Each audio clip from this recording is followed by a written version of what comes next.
औज़ु बिल्लाहि मिनश्शैतानिर्रजीम बिस्मिल्लाहिर्रहमानिर्रहीम। सीरतुन्नबी के हवाले से जो हमने क्लास का आगाज़ किया है, सीरतुन्नबी सल्लल्लाहु अलैहि वसल्लम पे गुफ्तगू से पहले आज की हमारी गुफ्तगू इंतहाई अहम है। इस हवाले से अहम है कि अगर ये मामला जो कि अभी हम डिस्कस कर रहे हैं, जो अभी बयान होगा, इस मामले में अगर हमारा जहन क्लियर नहीं है तो सीरतुन्नबी पढ़ते वक़्त या कोई भी किताब पढ़ते वक़्त कभी भी ज़हन हमारा मुतमईन नहीं होगा और हक़ कभी भी वाज़ेह नहीं होगा। इसी वजह से, इस एक मसले की वजह से, जो कि हम अभी आगे बयान करेंगे, इस एक मसले की वजह से पाकिस्तान के अंदर सबसे ज़्यादा इंतशार पाया जाता है। सबसे ज़्यादा गालम गलोच, तफ़रक़ाबाज़ी, लड़ाई झगड़े, मुनाज़रे मुजादले, ये सारी चीज़ें सिर्फ़ इस एक वजह से हैं। गुमराही के अंधेरे जो फैल रहे हैं वो भी इसे एक वजह से हैं। वो वजह क्या है? वो है शख्सियत परस्ती। किसी भी मामले में, किसी भी शख्स के बारे में बहुत ज़्यादा मुबालगा आराई से काम लेना, ये असल मसला है हमारा मुसलमानों का। कुरान मजीद फुरकान हमीद के अंदर, हदीस मुबारका के अंदर इस्लाम इस चीज़ की कतन इजाज़त नहीं देता। किसी भी मामले में ग़ुलू करना, मुबालगा आराई करना, इस्लाम इसको पसंद नहीं करता, सिवाय एक मामले के, कि वो क्या मामला है जिसके अंदर मुबालगा आराई इस्लाम पसंद करता है, वो है तहारत का। तहारत के अलावा किसी भी मामले में मुबालगा आराई पसंदीदा अमल नहीं है। ये यूँ समझें कि जैसे इंसान का एक ज़र्फ़ है, बर्तन है। बर्तन जितना ज़्यादा वसी होगा, जितना कुशादा होगा, जितना खुला होगा, उतना ही उसके अंदर पानी आएगा, उतना ही उसके अंदर आप शरबत और दूध डाल सकते हैं। बर्तन जितना आप तंग रखेंगे, चीज़ भी उसके अंदर उतनी ही आएगी। हमारा मामला ये है, हमारा मसाले के दायरे हैं, यानी मसाले के बर्तन हैं, उन मसाले के अंदर फिर जमातों के बर्तन हैं, जमातों के अंदर फिर तंजीम व तहरीकों के बर्तन हैं, फिर उनके अंदर आस्थानों के बर्तन हैं, फिर उनके अंदर शख्सियात के बर्तन हैं। ये सारे बर्तन मिलाते मिलाते मिलाते बिल आखिर एंड पे आके हमारे पास सिर्फ़ एक कतरा बचता है, और वो हमारे सीनों के अंदर वो कतरा ही है। दीन और हक़ कभी भी वाज़ेह नहीं होता जब तक कि हम शख्सियत परस्ती के हिसार से बाहर नहीं निकलते। उसकी शख्सियत को हम इतना ज़्यादा बढ़ाते हैं, इतना ज़्यादा बढ़ाते हैं कि हक़ जो है वो उसके पीछे छुप जाता है। हमें वो फ़कत शख्सियत नज़र आती है, हक़ हमें नज़र नहीं आता। कुरान मजीद फुरकान हमीद के अंदर ये अलामत, ये निशानी बनी इसराइल की बयान की गई है कि उन्होंने ये मामला किया था अपने दीन के साथ। कुरान मजीद की सूरह अल-माइदा आयत नंबर 77, अल्लाह ताला ने इरशाद फरमाया, कुल या अहलल किताब ला तग़लू फ़ी दीनिकुम गैरल हक़। ए अहले किताब, अपने दीन में ना हक़ मुबालगा ना करो। मुबालगा आराई इस्लाम के अंदर अगर जायज़ होती तो हुज़ूर सल्लल्लाहु अलैहि वसल्लम कभी मना न फरमाते और कुरान भी इससे कभी भी मना न करता। चंद हदीस मुबारक हैं, उम्मीद है आपको ये मामला समझने में आसानी होगी। रिवायत है, हुज़ूर सल्लल्लाहु अलैहि वसल्लम ने फरमाया, मुबालगा आराई में गहरे उतरने वाले, हुज़ूर ने फरमाया, वो हलाक हो गए हैं। ग़ुलू करने वाले हलाक हो गए हैं। उसके बाद दूसरी रिवायत है अल-मुअज्जमुल कबीर के अंदर, हदीस नंबर 8005 है। हुज़ूर सल्लल्लाहु अलैहि वसल्लम ने फरमाया, मेरी उम्मत के दो किस्म के लोगों को मेरी शफाअत फ़ायदा नहीं देगी। कौन से दो लोग हैं? पहले नंबर पर फरमाया ज़ालिम धोखेबाज हुक्मरान, दूसरे नंबर पर फरमाया मुबालगा आराई करने वाला, दीन से निकल जाने वाला। इन दोनों को मेरी शफाअत जो है वो फ़ायदा नहीं देगी। मुस्नद अहमद बिन हम्बल के अंदर रिवायत है, हज़रत अनस से रिवायत है, आप कहते हैं कि एक आदमी ने हुज़ूर सल्लल्लाहु अलैहि वसल्लम से मुखातब होकर कहा, ये बहुत आम है इस मसले को समझने के लिए, मुखातब होकर कहा, ए हमारे सरदार, ए हमारे सरदार के फ़र्जंद, ए वो ज़ात जो हम में सबसे बेहतर है और हम में सबसे अफजल की औलाद है। आप सल्लल्लाहु अलैहि वसल्लम ने यह सुन के फरमाया, यानी ये सारे अल्फाज तारीफ़ वाले उसने हुज़ूर सल्लल्लाहु अलैहि वसल्लम के लिए कहे। तो ये सुन के हुज़ूर ने फरमाया, लोगो तुम मारूफ़ बात ही कर लिया करो और हरगिज़ शैतान तुम्हें मुबालगा आराई में मुब्तला न कर दे, ग़ुलू में मुब्तला न कर दे। मैं मोहम्मद बिन अब्दुल्ला और उसका रसूल हूँ। अल्लाह की कसम, मैं ये पसंद नहीं करता कि अल्लाह ताला ने जो मकाम मुझे दिया है तुम मुझे उससे ऊपर न ले जाओ। रिवायत के अंदर बयान ये हो रहा है कि आने वाले शख्स ने हुज़ूर सल्लल्लाहु अलैहि वसल्लम की ज़ात के मुताल्लिक़ चंद जुमले उसने कहे, तारीफ़ के जुमले कहे आप उसको नात कह सकते हैं, नात के जुमले कहे, लेकिन हुजूर सल्लल्लाहु अलैहि वसल्लम ने उसको पसंद नहीं फरमाया। इसके अंदर कोई शक व शुबा नहीं है कि हुजूर सल्लल्लाहु अलैहि वसल्लम सरदार हैं, और इसके अंदर भी शक नहीं है कि सरदार के ही हुजूर बेटे हैं, इसके अंदर शक व शुबा नहीं है। और हुजूर सल्लल्लाहु अलैहि वसल्लम के मुताल्लिक़ उसका ये कहना कि आप सबसे बेहतर हैं, इसके अंदर भी कोई शक व शुबा नहीं कि वाकई हुजूर इंसानों में सबसे बेहतर हैं, हुजूर अल्लाह की तमाम मखलूक में सबसे बेहतर हैं, कोई शक व शुबा नहीं है। लेकिन हुजूर सल्लल्लाहु अलैहि वसल्लम ने यह सच होने के बावजूद भी हुजूर ने अपने मुताल्लिक़ भी मुबालगा आराई पसंद नहीं की। जब हुजूर अपने मुताल्लिक़ मुबालगा आराई पसंद नहीं कर रहे, तो जो हुजूर सल्लल्लाहु अलैहि वसल्लम के नीचे सहाबा ताबीन तबा ताबीन से भी नीचे, आइमा मुज्तहिदीन से भी नीचे दर्जे के लोग हैं, इस ज़माने के लोग हैं, उनके बारे में मुबालगा आराई करना ये कितना नापसंदीदा अमल है इस्लाम के अंदर। उसके बाद मुस्नद अहमद बिन हम्बल के अंदर रिवायत है दूसरी, हुजूर सल्लल्लाहु अलैहि वसल्लम ने फरमाया, तुम मेरी तारीफ़ में इस तरह ग़ुलू न किया करो जिस तरह नसारा ने ईसा बिन मरियम के बारे में किया, मैं तो माज़ अल्लाह का बंदा और उसका रसूल हूँ। और बुखारी के अंदर रिवायत है, हुजूर सल्लल्लाहु अलैहि वसल्लम के सामने एक शख्स ने दूसरे की तारीफ़ की और तारीफ़ करते हुए वो मुबालगा आराई से काम ले रहा था, तो हुजूर सल्लल्लाहु अलैहि वसल्लम ने फरमाया, तुम लोगों ने उस शख्स को हलाक कर दिया, यानी जिसके बारे में तुमने मुबालगा आराई की है उसको तुमने हलाक कर दिया है। क्यों? इसलिए कि उसके अंदर फ़ख्र, गरूर और तकब्बुर पैदा हो जाएगा। उसके बाद तिरमिज़ी के अंदर रिवायत है, हुजूर सल्लल्लाहु अलैहि वसल्लम ने फरमाया, अल्लाह ताला ऐसे मुबालगा करने वाले शख्स को नापसंद करता है जो अपनी ज़बान ऐसे चलाता है जैसे गाय चलाती है। मुबालगा आराई करना हमारी महाफ़िल का एक बहुत बड़ा हिस्सा जो है इसी मुबालगा आराई की नज़र हो जाता है। वो क्या है? कारी कुरान आ रहा है तो वो तिलावत से पहले बानियान महफ़िल जो हैं बारे में मुबालगा आराई कर रहा है, चौधरी साहब जी, मलक साहब जी, जट साहब जी, फ़लाने साहब जी, राजा साहब जी, उनके बारे में उसने ज़मीन व आसमान के कलाबे मिला देने हैं, कायनात की कुल खूबियाँ उसने उनके अंदर गिनवा देनी है। क्यों गिनवा देनी? इसलिए कि महफ़िल के बाद उसने उनसे लिफाफा वसूल करना है। उसके बाद बारी आ जाती है नकीब महफ़िल की। नकीब महफ़िल का ये जो धंधा है ये तो शुरू इसीलिए हुआ कि उसने अव्वल ता आखिर महफ़िल, सारी की सारी महफ़िल एक तरफ, नकीब महफ़िल ने मलक साहब को खुश करते रहना है, नकीब महफ़िल ने राजा साहब को खुश करते रहना है, नकीब महफ़िल ने बार बार अवान साहब कह कह के, जट साहब कह कह के, राजा साहब कह कह के उनको शीशे के अंदर उतार देना है। क्यों उतार देना है? इसलिए कि उसके ऊपर वेले आएंगी, उसको वेले चाहिए, जाते वक्त उसको अच्छा खासा मोटा लिफाफा चाहिए। ये है मुबालगा आराई जिससे हमारी महफ़िल भरी पड़ी हैं, और इस्लाम के अंदर ये काम पसंदीदा नहीं है। हुजूर सल्लल्लाहु अलैहि वसल्लम अपनी ज़ात के मुतालिक मुबालगा आराई पसंद नहीं कर रहे, तो हमारा तो किसी खाते में शुमार ही नहीं है, हमारे पल्ले तो शय ही कोई नहीं है, हमारे अंदर तो कोई एक खूबी भी नहीं है।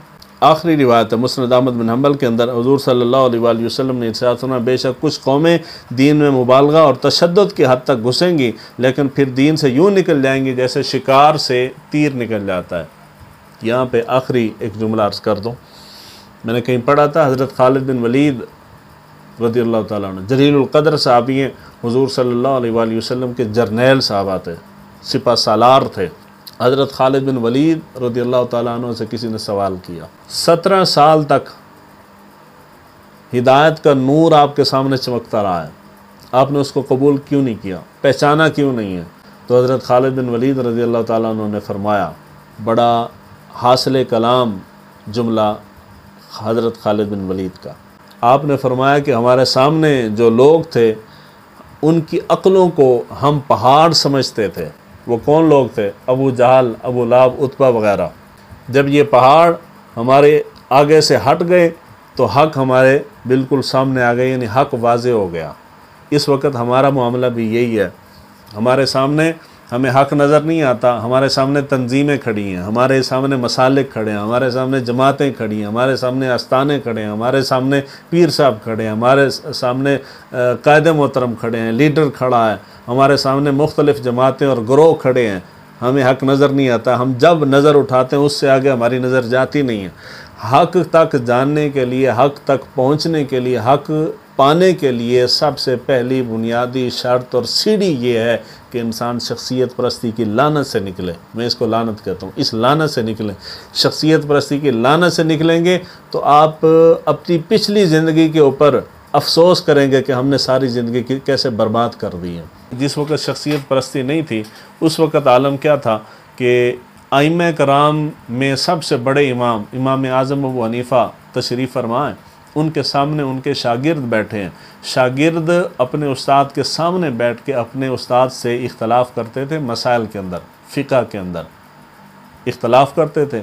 उस्ताद उनको दीन से या मज़हब से ख़ारिज नहीं करता था, और जो शागिर्द थे वो भी उस्ताद को गुमराह नहीं कहते थे। यही मामला सहाबा कराम रिज़वानुल्लाह अजमईन के अंदर हमें देखने को मिलता है। सहाबा कराम रिज़वानुल्लाह अजमईन के माबैन दीन के मसाइल के अंदर बहुत ज़्यादा, हद से ज़्यादा इख्तलाफात मौजूद थे, मगर कोई सहाबी किसी दूसरे सहाबी को, कोई ताबी किसी दूसरी ताबी को, कोई इमाम मुहद्दिस किसी दूसरे इमाम मुहद्दिस को इन इख्तलाफात की बिना पे दीन से ख़ारिज नहीं कहता था, गुमराह नहीं कहता था, काफिर मुशरिक नहीं कहता था, दीन से उसको निकालता नहीं था। उस्ताद शागिर्द आमने सामने बैठ के इख्तलाफ करते थे, लेकिन कोई इस हद तक नहीं जाता था। हमारा मामला ये है कि छोटे से इख्तलाफ के ऊपर, छोटे से मसले के ऊपर एक गिरोह उठता है, दूसरे गिरोह को इस्लाम से निकाल देता है। ये दीन से खारिज है, ये इस्लाम से खारिज है, ये अहले सुन्नत से खारिज है, ये फ़लाँ हो गया, ये राफ़ज़ी हो गया, ये खारजी हो गया, ये पता नहीं क्या से क्या हो गया। ये सारी चीज़ें, जो इन सारी ख़राबियों की असल जड़ जो है वो शख्सियत परस्ती है। शख्सियत परस्ती से जब तक नहीं निकलेंगे आपको सीरत मुबारक समझ नहीं आएगी। शख्सियत परस्ती से जब तक नहीं निकलेंगे, आप कुरान मजीद के 1,00,000 तफसीर पढ़ लें, तफसीर आपको फ़ायदा नहीं देंगी।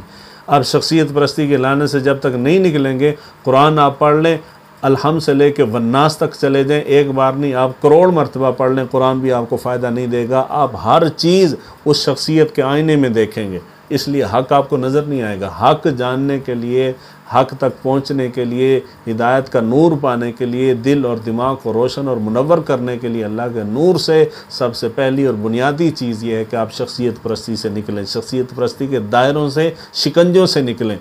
कायनात के अंदर अल्लाह और उसके रसूल सल्लल्लाहु अलैहि वसल्लम की ज़ात के अलावा कोई हस्ती ऐसी नहीं जिसके साथ इख्तलाफ किया जाए तो बंदा काफिर हो जाए।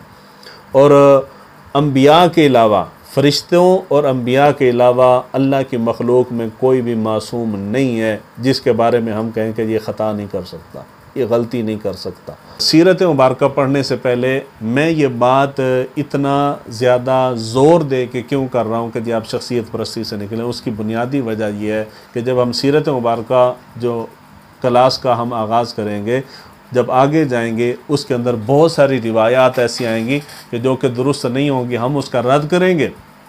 जवाब में क्या होगा, जो कि हमारे पाकिस्तान के अंदर फ़िज़ा बन गई है, जवाब में आप किसी अलामा साहब से, अपने मोहल्ले के इमाम साहब से जाकर पूछेंगे, वो आपको उस रिवायत जिसको हम रद्द कर रहे हैं, उस रिवायत के 2-4 किताबों से हवाले निकाल के दिखा देगा कि जी फ़लाँ किताब के अंदर फ़लाँ किताब हमारे अहले सुन्नत के बहुत बड़े आलिम दीन फ़लाँ आलिम दीन है, उन्होंने लिख दिया।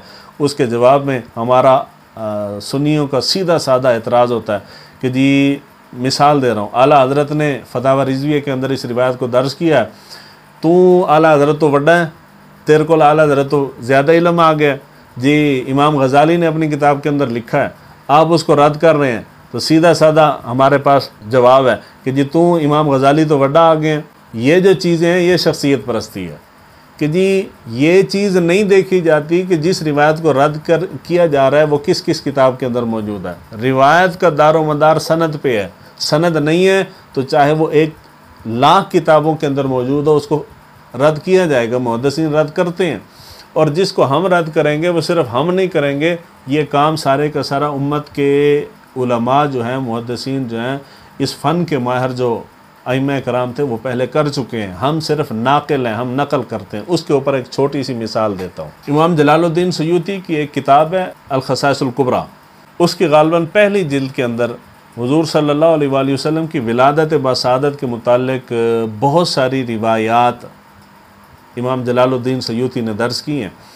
उन रिवायात में एक रिवायत जो मारूफ़ रिवायत है, जो रबीउल अव्वल के अंदर कसरत के साथ बयान की जाती है कि हुज़ूर सल्लल्लाहु अलैहि वसल्लम की विलादत बसादत के साल अल्लाह ताला ने सब को बेटे अता फ़रमाए थे। आपने ज़िंदगी में कई मरतबा सुनी होगी। इमाम जलालुद्दीन सयूती ने इसको दर्ज किया है इसके अलावा और भी बहुत सारी रिवायात जो हम मिलाद और नबी के मौके पे हमारे स्टेजों से बयान होती हैं, वो सारी की सारी इमाम साहब ने दर्ज करने के बाद एंड पे उन तमाम रिवायात का हुक्म लिखा है। आप फरमाते हैं कि जितनी रिवायात मैंने ऊपर दर्ज की हैं ये इस दर्जे की हैं कि इस किस्म की कमज़ोर और बेसनद रिवायतें मैं अपनी किताब के अंदर दर्ज करना गवारा नहीं करता, यानी मैं इनको दर्ज ही नहीं करता। ये इतनी कमज़ोर और बेसनद रिवायतें हैं। इमाम साहब ने उनको बेसनद कहा है। खुदा ज़माने के लोग थे, उन्होंने क्या किया है कि उन्होंने अपने मतलब की बात ली है, उन्होंने हुक्म बयान नहीं किया रिवायत का। हालांकि ये बात झूठी है, मन गढ़त है, झूठ है हुज़ूर सल्लल्लाहु अलैहि वसल्लम की ज़ात के ऊपर कि हुज़ूर की विलादत बासादत के साल अल्लाह ताला ने सबको बेटे अता फरमाया। ऐसी रिवायत है ही नहीं है, कोई इसका सबूत ही नहीं है। इमाम साहब ने लिखा है, उसके बाद जितने मुफस्सिरीन आए हैं वो सारे के सारे आंखें बंद करके लिखते चले गए हैं। किसी ने ताक़ीक़ नहीं की कि क्या यार वो वही एक ही सफ़े के ऊपर इमाम साहब ने इस रिवायत को बयान करने के बाद उसका हुक्म भी बयान किया, आगे पढ़ तो लो ना सारा। लेकिन नहीं, आज से गालबन साल या 2 साल कबल मैंने ये रिवायत बयान की और बयान करके मैंने उसके ऊपर कहा कि ये रिवायत सनदन साबित नहीं है, इसको बयान ही नहीं करना चाहिए और ये झूठ है। लोग चूँकि बड़े तेज़ हो गए हैं तो एक साहब उठे, उन्होंने क्या किया कि पाकिस्तान का एक मारूफ बहुत बड़ा दारुल इफ्ता है, नाम उनका मैं नहीं लेता, उन्होंने ये सवाल लिख के मेरी गुफ्तगू वाला उन्होंने वहाँ भेजा। दारुल इफ्ता वालों ने ये रिवायत जो है ये जिन जिन किताबों के अंदर थी, अल खसाइसुल कुबरा के अंदर, मवाहिबुल लदुनिया और 1-2 किताबें और थीं, इन्होंने उन तमाम किताबों के हवाले लिखे, रेफरेंस लिख दिया कि ये रिवायत जो है ये फ़लाँ फ़लाँ फ़लाँ फ़लाँ किताब के अंदर मौजूद है, इसलिए इसको बयान करना चाहिए।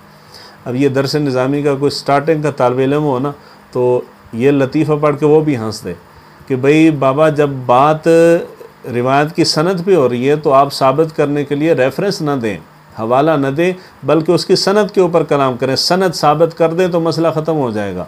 आप हवाले दे रहे हैं, हवाले से चीज़ साबित नहीं होती। यूट्यूब के ऊपर जाएंगे, आप सर्च करेंगे, फेसबुक के ऊपर जाके आप सर्च करेंगे तो अल्लाह ताला के फ़ज़ल करम से इसमें हमारा नाम नहीं है, कोई हमारी बड़ाई या हमारी खूबी नहीं है। अल्लाह ताला जिससे जो काम लेना चाहे, ये मन गढ़त रिवायात के रद्द के ऊपर सबसे ज़्यादा वीडियोज़ जो हैं वो मेरी पड़ी हैं। लोग क्या करते हैं, लोग ये बड़ा पेचीदा इल्म है और ये बहुत नायाब है। इस ज़माने में इस इल्म के माहिर बहुत कम मिलते हैं।